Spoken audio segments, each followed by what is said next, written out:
साष्टांग नमस्कार पुरुषांनी घालावा पण स्त्रियांनी नाही, असे का? जाणून घ्या शास्त्र. श्री स्वामी समर्थ.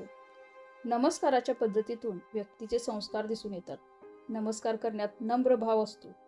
जी व्यक्ती जेवढी नम्र आणि कृतज्ञ तेवढी जास्त झुकते आणि जिच्या ठायी अहंकार असतो ती ताठ राहते. परंतु ज्येष्ठ श्रेष्ठ लोकांपुढे, मातापित्यांपुढे, वडीलधाऱ्या मंडळींपुढे, अनुभवी लोकांपुढे आणि परमेश्वरापुढे झुकलेच पाहिजे, असे आपली संस्कृती सांगते. परंतु आजच्या काळात नमस्कार करणे हे कमीपणाचे वाटते. नमस्कार कर असे मुलांना सांगावे लागते, कारण मोठी मंडळीच नमस्कार करताना आढळत नाहीत. मात्र पूर्वी साष्टांग नमस्कार, गुडघ्यावर बसून डोके टेकून नमस्कार किंवा येता जाता राम राम म्हणत अभिवादन करणे ही सवयच लोकांच्या अंगवळणी पडली होती.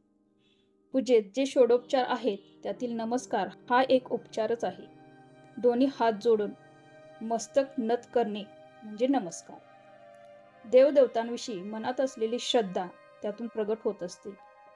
नमन, प्रणाम, प्रणती, नती, दंडवत असेही शब्द नमस्काराला आहेत. या नमस्कारात 3 मुख्य प्रकार आहेत: कायिक, वाचिक आणि मानसिक.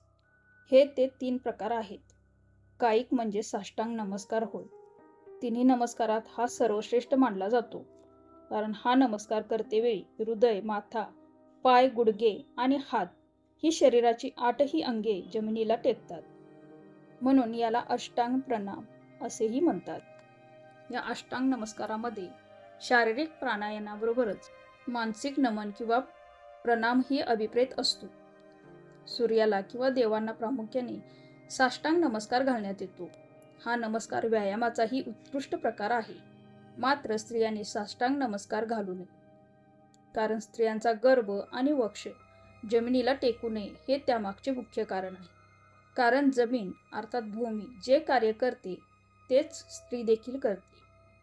गर्भातून नव्या जीवाला जन्म देते आणि वक्षाने त्या जीवाचे पालन पोषण करते. म्हणून तिने अष्ट अंगांमधील ही दोन्ही अंग जमिनीला न टेकता गुडघ्यावर बसून डोकं जमिनीला टेकवत नमस्कार करावा, असे शास्त्र सांगते. याशिवाय हरिऊ, राम राम, हर हर महादेव, जय जय रघुवीर समर्थ असे आपण मंदिरात गेल्यावर म्हणतो.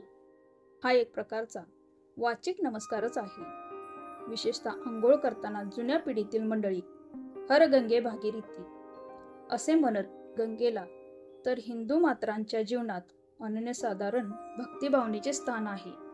जीवनात एकदा कधीतरी काशीला, हरिद्वारला जाऊन आल्यावर तेथील गंगेचे व अशा दूरच्या कोणत्याही देवतेचे स्मरण करून ती मनापुढे आणणे हा झाला मानसिक नमस्कार. तेथे जाणे शक्य झाले नसेल तरी वाचिक नमस्कार केला तरी चालतो.